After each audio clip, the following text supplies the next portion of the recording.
It's great to be here. This is my first IBL conference. I don't know what took me so long. Why didn't I come here? It was only 28 years ago that I had my first IBL course experience in topology up the road, I-25 at Colorado State University from a professor named Rick Miranda. And that course changed my life. Maybe some of you had the same kind of experience, but it changed my life because I had no idea how powerful other methods of learning could be. And when I took that course, I was ready to quit graduate school with a master's degree and go back to Detroit, where I was teaching high school. And because at that time, with a master's degree, you could get a lifetime certificate in the state of Michigan.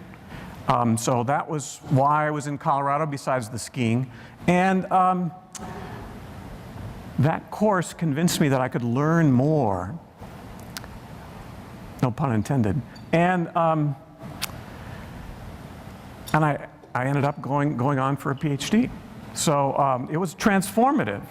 And then I had some mentors in the department up at Colorado State who sort of noticed I was interested in alternative teaching methods, so they took me to a conference called the International Society for Exploring Teaching Alternatives. That society still exists, not by that name, but lots of like-minded individuals, except from all STEM disciplines and some non-STEM disciplines as well. So mentors were important. That's why it was interesting for me to hear about the mentor programs that are about. Anyway, on with what we're going to talk about. So I've been using IBL-like techniques for as long as I think I've been teaching at the undergraduate level, and it was because of those earlier experiences and those mentors I had at graduate school. And I had a colleague, her name is Phyllis Chin, and she used IBL methods in every course that she taught. And so I stand on their shoulders. Today, though, I'm going to talk about episodes in teacher education. Now, I know that, our teacher professional development as well. I know that not all of you are involved in those formally, but informally you are. In fact, we're all, if you're teaching at all, we're all teacher educators. If you're middle school teachers, you've got students in your classroom who are going to be teachers, and they're watching you, or at least they'll remember you when they later on decide they want to be a teacher. If you're at the university teaching upper division math courses, you've got teachers in your classroom. So we're all teacher educators. The thing that I wanted to talk a little bit about is, the thing that motivated my topic today was sort of the question about why do prospective teachers who experience IBL in their undergraduate programs gravitate towards teaching that's dominated by this traditional three-phase model. You perhaps know it. You know, you introduce something, maybe demonstrate or explain and guide student practice, and then assign independent practice. So why is that so? In my own teaching, and I've worked with many teachers over the years, it's always been discouraging when a teacher, most of the local teachers in my rural region have come through one of my courses for better or worse, and I don't see any IBL or inquiry-based learning in their classrooms. And why is that? And this is especially disheartening when students have what they call a transformative experience in their IBL course or a modified Moore method course, and then they get to their classrooms and they do this sort of thing. And there are lots of reasons why. I think you could probably think of some. There's not very many materials out that support it, or if there are materials, the school district doesn't choose to use those materials. Especially where I've been, teaching has been dominated by pacing guides. I don't know if any of you familiar with pacing guides in the schools, a few of you, where teachers were told you have to do this pace so that you cover every single objective of the standards, so that by the end of the school year, at least we know that students have seen everything they could possibly be tested on. And the culture of the schools. All right. So Another question is then, how can we, math teacher educators, all of us, help K-12 teachers implement more inquiry-based learning into their classrooms? In other words, do those 5 E's that we're familiar with.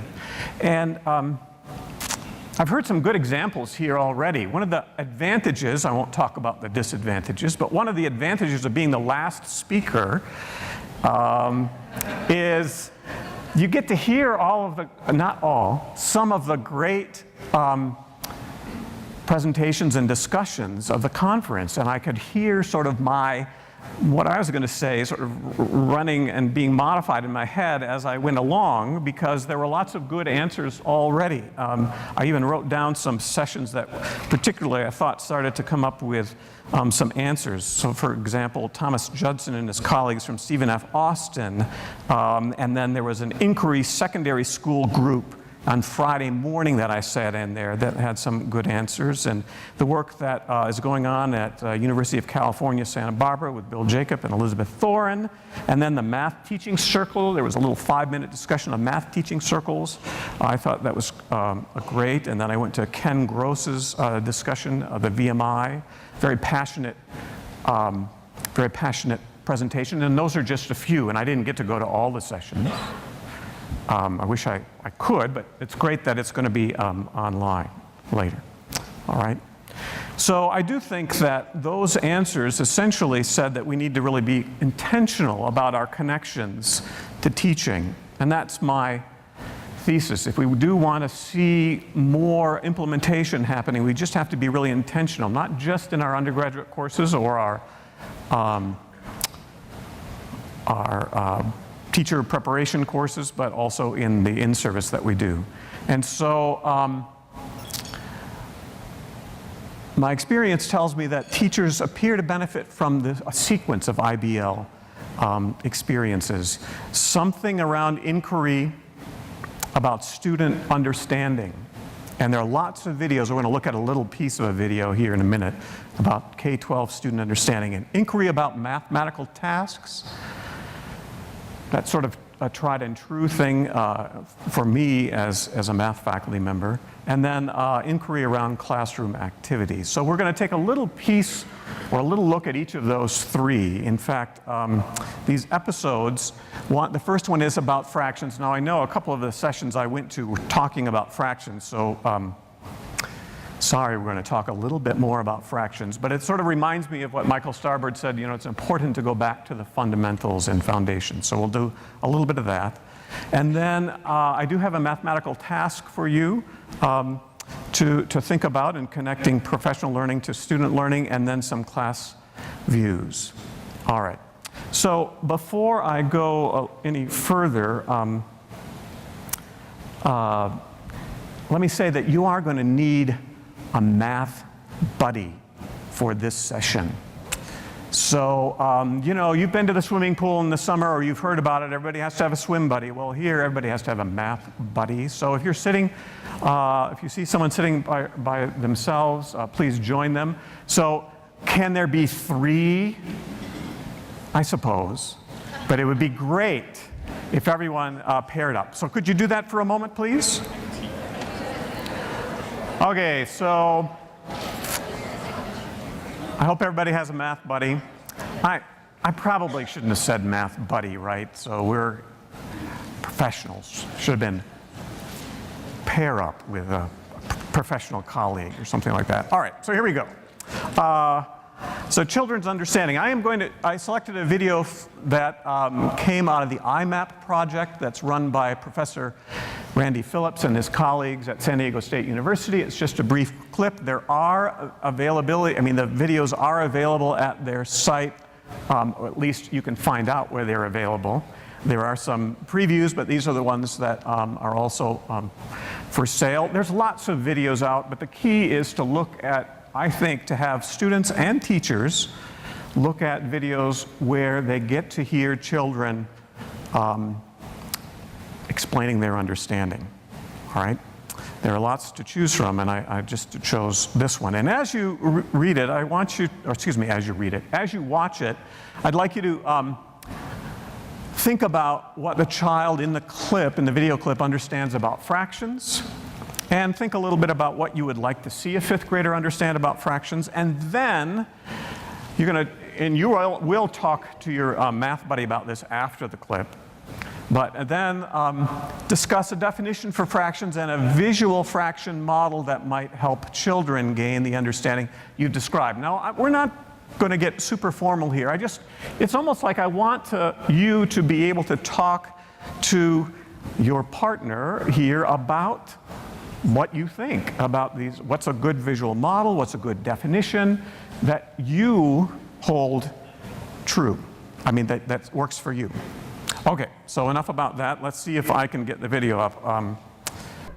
So let's start with these questions. What I'd like you to do, Allie, is look at these two numbers and circle whichever one you think is bigger, or write an equal sign if you think they're the same. Okay. Okay? Should I just circle the denominator? Or You can circle the whole number. That's Okay. fine.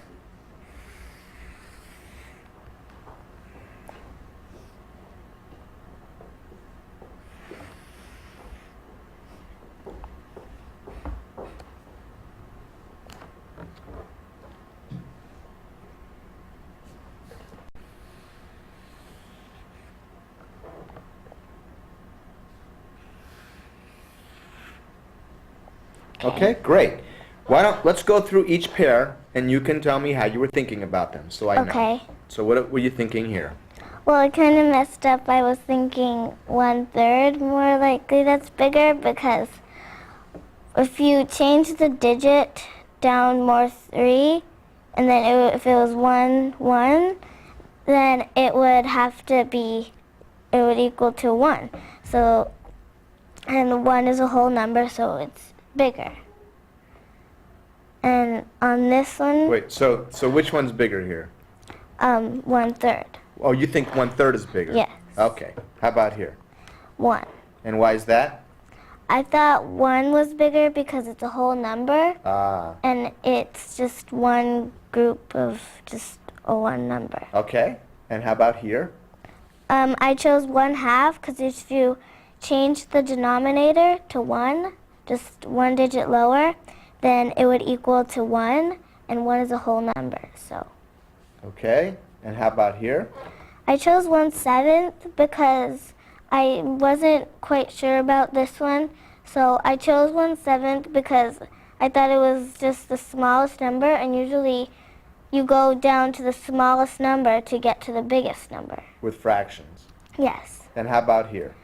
I chose 1/2 because it's like 1/2 in this picture. It's like I could just change the bottom number one more digit, and it would be 1.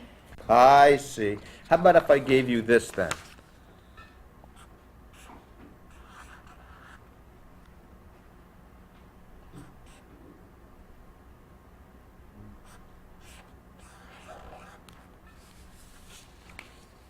Which would you say is bigger there?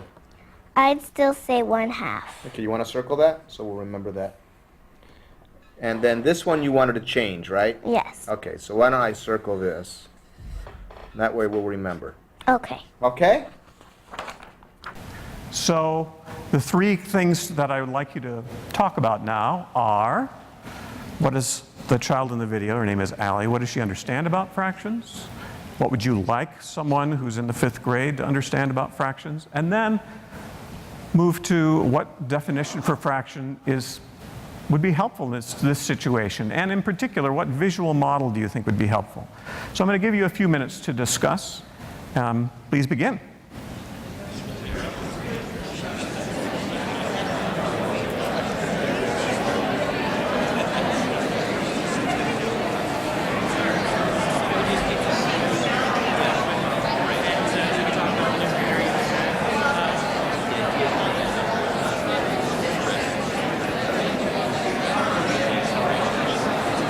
Okay, let's call it back here.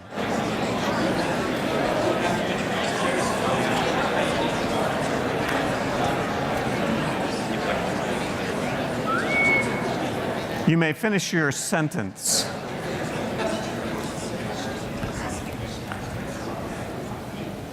So this sort of discussion, as you can imagine, is pretty rich among teachers, even teachers that teach 4th and 5th grade, and 6th grade, well, even in high school. But because oftentimes the schools are so busy, such busy places, that teachers only have an opportunity to think about how many students got it right, how many students got it wrong, how many students do understand or don't understand, but they don't know very much about the nature of the misunderstanding, if there is. So these sorts of IBL inquiries, type inquiries, are critical. Now in a classroom setting with pre-service teachers, there's a fair amount of work that goes into to part 3.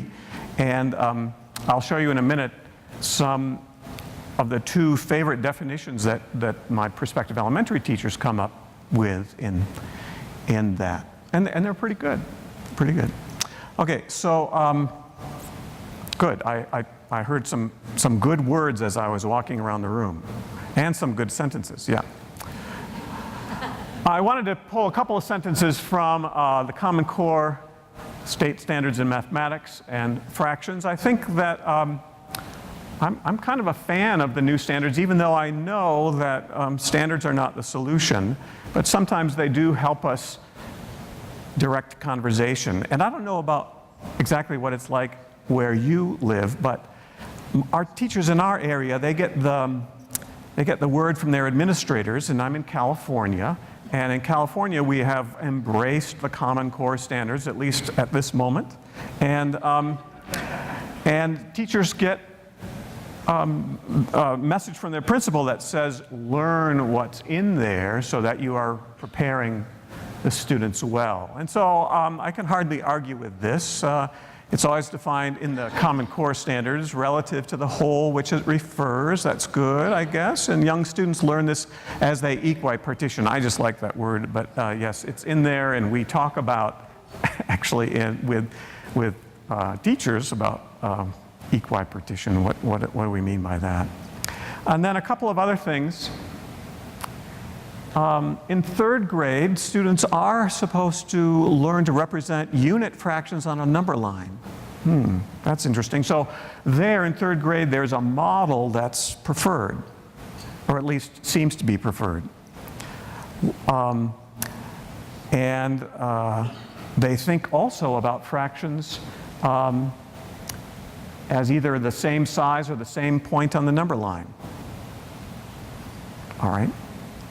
So it's certainly a particular point of view. Later on, in the standards, there's not so much, although there is some, but not always do they say only on a number line, just using a visual fraction model. And well,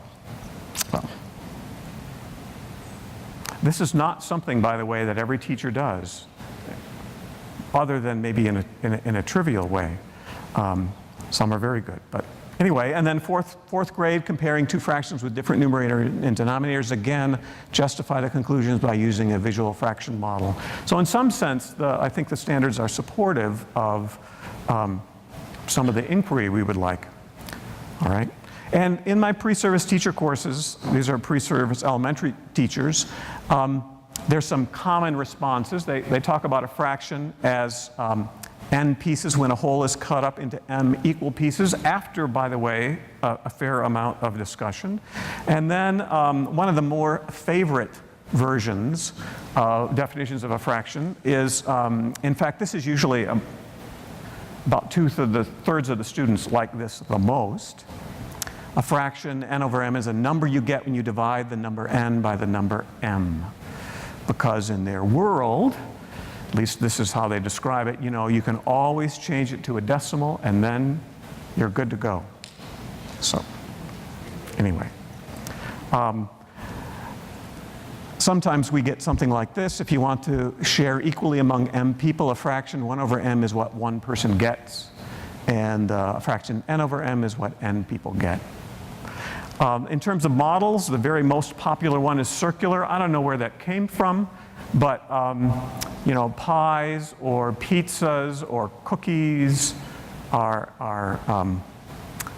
beloved models. And then even rectangles probably second, third. Sometimes people get into the sets. And the last thing they think about is number line. So again, this is just my experience with my students. I'm sure it's different in your place. But what I've noticed is that they're really interested. My pre-service teachers, both at the secondary and the elementary level, they're very interested in children's thinking because that's a real tangible transition for them. They know that they're going to have to deal with students like this. So the first episode then, I think is important when we work with both in-service and pre-service teachers, is that we have some opportunities to look at children's thinking.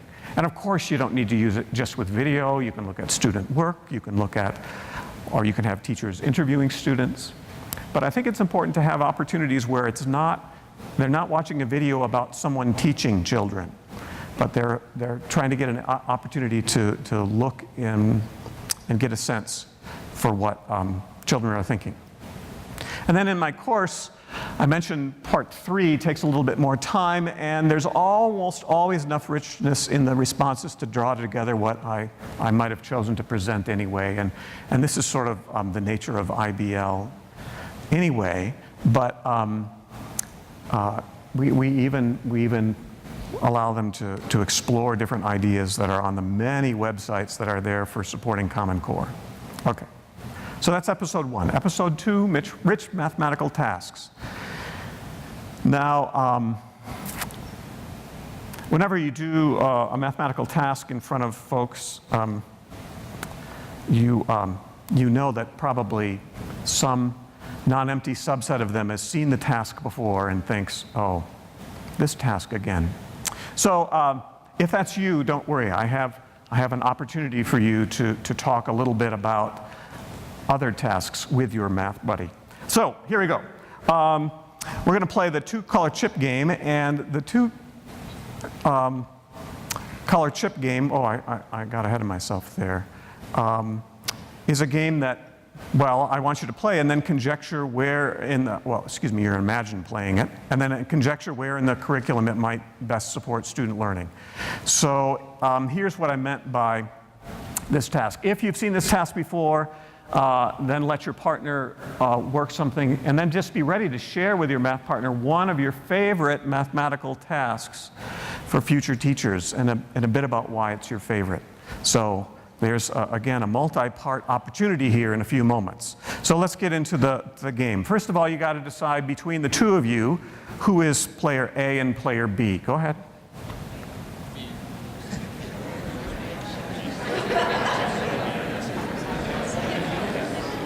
That wasn't supposed to be hard, so you got it?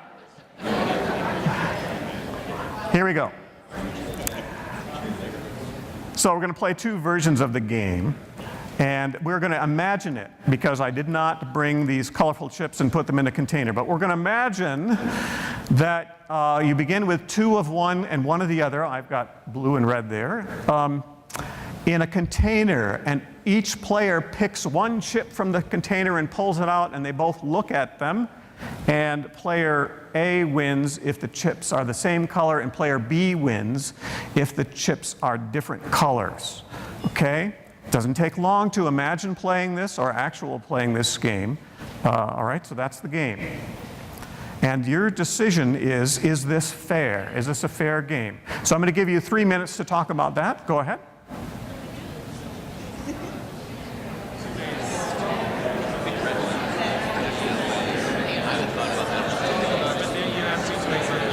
Okay.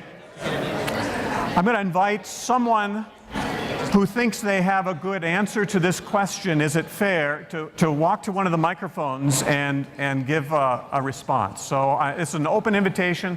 First one up gets to go. Here we go. David Cusick, and I believe the game is not fair. Can you tell me a little bit why it's not fair? You key on which chip is left unpicked. If the red one is unpicked, then the match is 2 blues. If the middle blue is unpicked, then the match is a difference, and if the other blue is picked, is left rather, than the same win. Okay. Any counters to this claim? Thank you very much, by the way. Yes. Hi, Tom Hall. I believe it's a fair game. So, and my reasoning for that is just trying to count the possibilities. I was player A, and so I thought, how many ways could I win? And I imagined those, see, I know a secret. Those two blue chips, the one on the left is named Fred, and the other one on the right is named Sam. So I just happened to know that. And so I could pick Fred, and player B could pick Sam. That's one way I could win. Or I could pick Sam, and player B could pick Fred. That's another way I could win. So there's two ways I could win. And now player B can win, well, we said in maybe two ways, but now I'm maybe doubting that. There might be more than ways. So I'm probably wrong. Well, but it made sense for a moment. I want to thank you for coming up and talking about it. And we're just going to,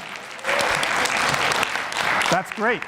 We're going to leave those two comments in your minds, and you can decide about them. And we're going to play a slight different variation. This is game 2, and it's just like game 1, but we have 3 of one chip and 1 of the other. There they are. Now is it fair, or is it fair? Yeah. Okay. So another couple of minutes. Now is it fair? Red and blue, you win. So count that. Red and number 2, you win. Red and number 3, you win.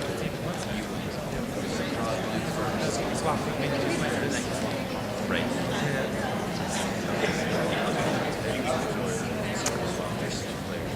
Would a different person hazard the microphone and talk about what they were thinking about? If you think about it, it doesn't matter who picks which chip, only that 2 chips are chosen. So get rid of the players, let's just look at the chips. And we'll count picking 2 of the same as a win and 2 different as a lose. So that way we can still know. And so look at the ways you could pick 3 of this, pick the same chip. Well, you could pick, let's call the blue chips 1, 2, 3. You could pick 1, 2, 1, 3, and 2, 3. That's 3 different ways you could pick blue chips. The other way, picking a red chip and another blue chip, there's 3 ways. Red, blue, red 2, red 3. Red 1, red 2, red 3. So I think it's fair because there's the same number of ways you could pick 2 different chips as you could pick the same chips. Okay, thank you. Great. Was there, one more comment? Yep.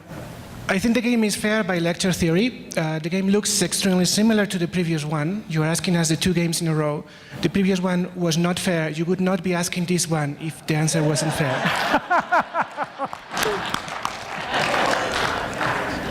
Very good. That's a wonderful response. Thank you.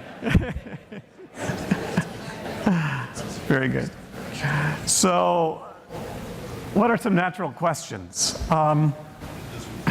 Well, this question is not altogether clear when you're working with students like prospective elementary students, if you're doing this with them. Well, I don't know, what is the next question about this? As mathematicians, we might jump to the question about, well, all right, so 1 and 2 was not fair, and 1 and 3 was not fair, but what about other combinations of numbers of chips? Or there are questions maybe about, well, what if you have 3 colors of chips in there? Or 4, or n, or, all right, so there are many questions. The one that typically we pursue with secondary teachers is something like this. What values of n and m, where there's n chips of one color and m chips of another, will produce a fair game? And I want to just, so that you have a little time if you want it, to talk about this. I'm going to give you a few minutes to talk or think about your approach to this particular question. But if you've seen all this before and you solve it in a few minutes, then please do that thing that I had the option. Talk to your partner about another, your favorite math activity or math problem for prospective teachers or in-service teachers. So about 4 minutes, please begin.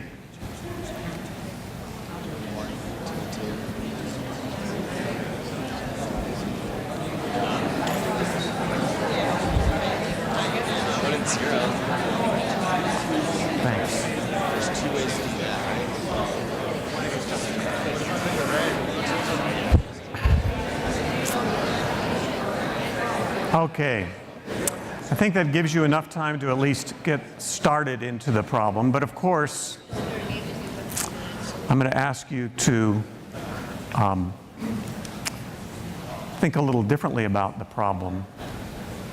If you don't want to see this next slide, that's fine. I'm not going to sort of reveal the whole solution. But the next slide is what students can show after thinking about it, coming up with an algebraic expression to algebraic expressions, to count the number of ways player A can win and player B can win, and then finding out when those two expressions have the same value for what value of x. And so if you don't want to see, don't look. But it's an interesting sort of number theoretic connection, and there's connections to nice sequences that are, of course, well known. So the inquiry around the task, now I've skipped off so you can look up if you just don't want to be surprised by this. But the inquiry about is sort of where is the task most productive in the curriculum. Now, of course, this is very hypothetical, but I want students to understand that some tasks might play a really important role in the development of the student, and let them be a part of that creative process. And productive here means that it will support student learning of embedded mathematics. Now, if you look at the standards that are the common ones, it seems like Algebra 2 has learning objectives that are most closely related to the problem. But then we have a discussion about, well, do we have to wait that long? Isn't this a problem that's a great sort of early experience into counting and combinatorics or finding algebraic expressions? Maybe, yeah. So at least get some discussions about the kinds of tasks and their purposes that they might play. And then that's part of the analysis. The other analysis is around, or the other part of the inquiry is about the mathematical practices that can be strengthened through this task. So what I mean by mathematical practices are those things, at least this is how we're describing them now, those ways of doing or being or doing mathematics or thinking that are described in the standards. So I just noticed that they're not super big, but another way to think about the math practices is sort of the mathematical habits of mind that we want students to engage in. By the way, at least among the teachers that I work with, this set of practices is helping them to think about the student experience in their classroom in ways that they hadn't before.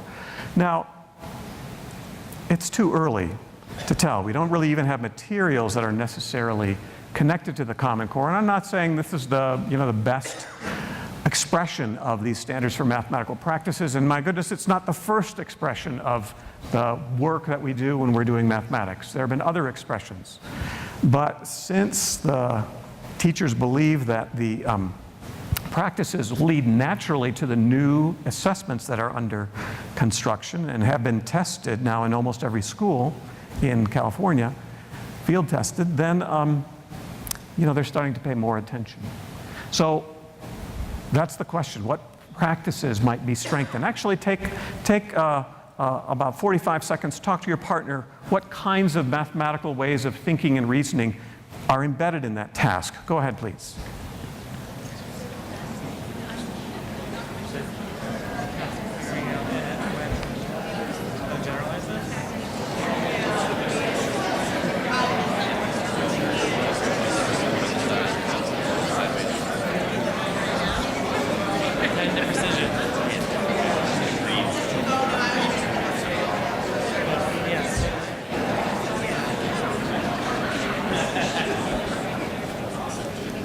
Finish your sentence.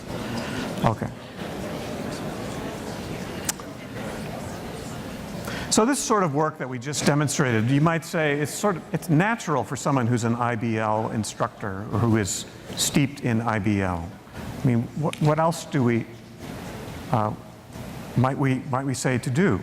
And So these two components that I think are pretty important, both for pre-service and in-service teachers, are sort of fall naturally into what we do as inquiry-based instructors. But maybe the children's understanding is a different kind of piece, but it's not all that far off from what we saw on Friday night with the MOOC, right, from Michael Starberg, where we're looking at the thinking of the student that was working on that weighing problem. But opportunities to build from that understanding to the role that you have as a teacher. All right. So the third one, I think, is the one that I'm starting to put more emphasis on because I've seen results, at least locally or regionally, in these classroom views of student engagement. What I'm really talking about is an application. I've run many, many workshops for prospective teachers, and the model that I'm most drawn to is the 3-year model, where teachers sign up for 3 years and they have a summer, and then during the year there's follow-ups, and then a summer and follow-ups and summer again. And it's the math-science partnership model that I know we use in California for the state grants, and I know that others have worked on those sorts of things, but long-term commitments to professional development. But what happens during those school years is during that school year is what's been evolving, and that's what I want to share with you. So, oh yeah, I already sort of said that. So, the work that teachers do in their classrooms are usually in the context of what is popularly known as a professional learning community, and I know that's fairly well known. It's been sort of around since the 90s. It's professional because we're talking about educators engaging in the development of their professional practice, and then it's learning, and it focuses on educators learning and the students learning, and then there's a community. There's some common established vision. And schools in our area and across our state, this is really popular. This is really sort of what many educators, at least in our state, are talking about as the place where professional development really happens. And so it's what happens during that academic year when they're not in my summer institute that there's some very important work going on. And the core principles of the groups usually are, 1, it's student learning. It's all about student learning. And 2, it's collaboration. You work with colleagues either at the same grade level or different grade levels or across grade levels or sometimes across schools. In our area, there's rarely a school that has more than one teacher teaching a given grade level or subject. So it's always, the community is always across schools, sometimes across counties. And the productive professional learning communities are characterized by some researchers at West Ed that, you know, they've got common visions that you can establish during, at summer institutes, or if not, just in those meetings of a community. Some collective responsibility, leadership support, good facilitation. That's where I think a lot of math teacher educators can have an important role in facilitating those. There's some facilitation in the math learning circles. It's not too different from that sort of facilitation. And then there's data-driven decisions that in these communities, the teachers are looking at what the students are learning, they're gathering artifacts of that learning, and they're analyzing it and making decisions based on that work. So, moreover, I do think that this is the context in which there's some leverage for getting and promoting the use of IBL in the classrooms. And so I want to look at examples of a classroom application after a summer math institute, and briefly, the goal for the teachers who went to this summer institute was, for their task, was to learn more about student thinking in contexts involving geometry and measurement, which was the theme for the math center. And it seems small, but a lot of times in my own work, even in my own classroom, I forget to look carefully at student thinking, the students that are thinking, and of course the IBL Moore method helps quite a bit at doing that because it brings it out to the surface. But if I'm not teaching that type of course, I forget about it, and oftentimes my teachers forget a little bit about that and just get into the how many got it right, how many got it wrong mentality. So the goal was to come up with something to learn more about student thinking in the context. And so they had to select and design a lesson, implement it, collect and analyze student work, and then the most important thing in red there is share your insights with the teachers in your grade level through a written reflection and a podcast of the lesson. Now, again, I know that there are many examples of those kinds of things, but there's really nothing quite like having a professional display their work in front of their peers, right? And just that little piece alone, the podcast, which goes to the professional learning community. For these learning communities, they were cross schools because their communities were teachers teaching at the similar grade levels.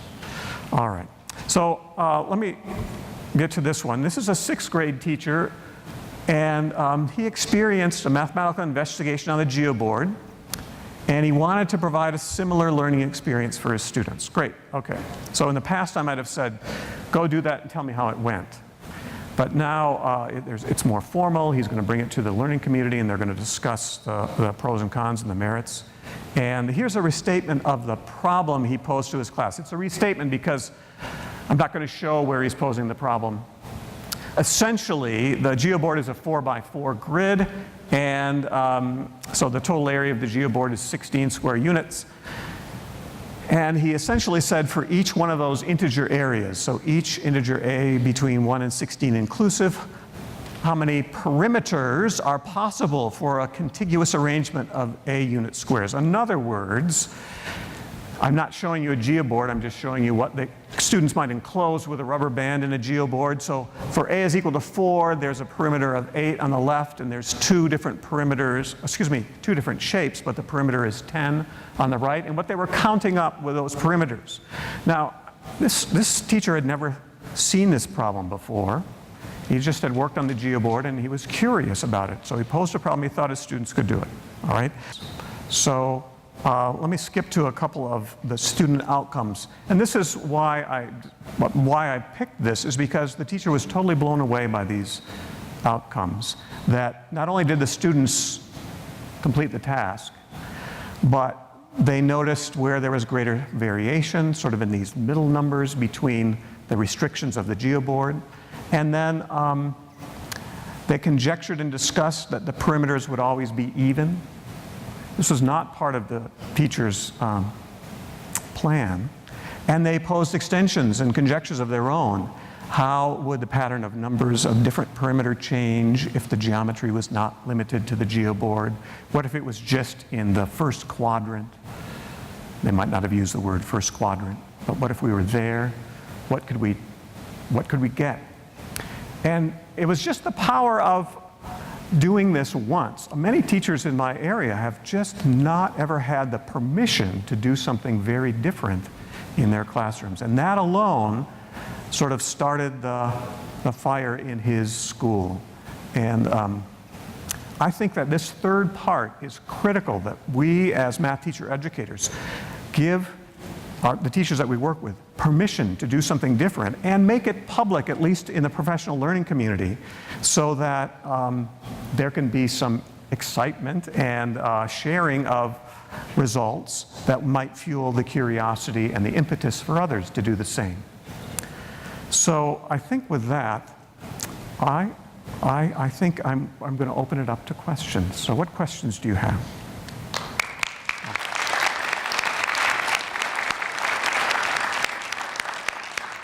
Oh, by the way, if there are any questions, there should, you should thank your math buddy. Okay, so please do that. Yeah. Excellent talk, great pulling together of the whole conference. I'm in some ways a very lucky situation where I teach the only course that's specific to our pre-service teachers while they take their math methods course, and they spend a lot of time in the classroom with students, and sometimes it's the same content I'm teaching, and yet I still feel like they even know that they're going to be uncomfortable executing inquiry in their own classroom. So I was wondering if there's anything you could think I could do in an inquiry class in college to make them more likely to try it in their futures. I'm still thinking about that. I think it's a difficult question. It really does take a professional learning community, I think, to help people move past that all the barriers that might be in the particular classroom. And you can't control where the teachers will go after the next time. So what we've been working on in our place is building professional learning communities among undergraduates and credential students. We have a 5th-year credential program, and their mentor teachers. And out of those communities, we're giving people permission, and in fact, the mentor teachers permission to do some inquiry-based learning. So it's one idea. Time.